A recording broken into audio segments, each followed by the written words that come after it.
À partir de dorénavant, comme l'on dit, les fumeurs sont priés d'écraser leurs mégots. C'est la Toussaint et c'est aussi les 30 ans de la loi Evin. Le 1er novembre 1992, elle entrait en vigueur. À partir de cette date, fini la pub pour les cigarettes et interdiction de fumer dans les lieux publics fermés, excepté dans les zones fumeurs. Ils enquiquinent le monde, ça va faire des disputes. Les gens vont se chipater, c'est tout ce que ça va faire. Il faut dire que c'est un changement radical dans le quotidien des Français parce qu'avant la loi Evin, la cigarette c'était partout, tout le temps. À la télévision par exemple, la clope s'est longtemps affichée sans complexe. Tu veux fumer un peu? Il n'y a personne. Oui, vous avez bien entendu, en 1977, une adulte qui faisait fumer une enfant sur un plateau télé, ça se faisait.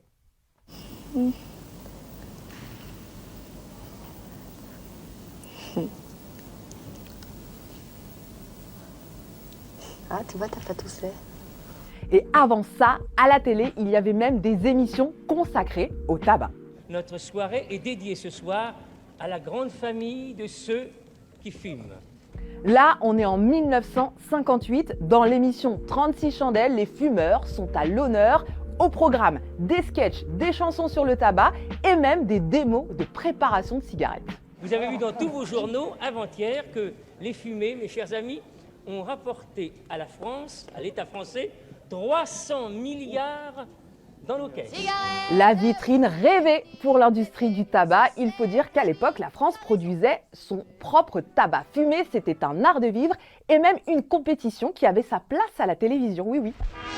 En Allemagne, des fanatiques tenants de l'herbe à Nico ont organisé un concours de tabagie dont les participants devaient fumer 20 cigarettes en 1 heure et ne laisser subsister de chacune qu'un insignifiant mégot. L'atmosphère était, paraît-il, irrespirable. Ah, elles étaient encore loin, les campagnes anti-tabac. Et à la télé, il y avait même des pubs pour les cigarettes et parfois les journalistes se chargeaient de la promo. Écoutez ce reportage, c'était au JT en 1963. Sachez que la nouvelle-née mesure 8 cm et qu'elle est faite de 10 espèces différentes de tabac brun qui provient exclusivement des plantations métropolitaines.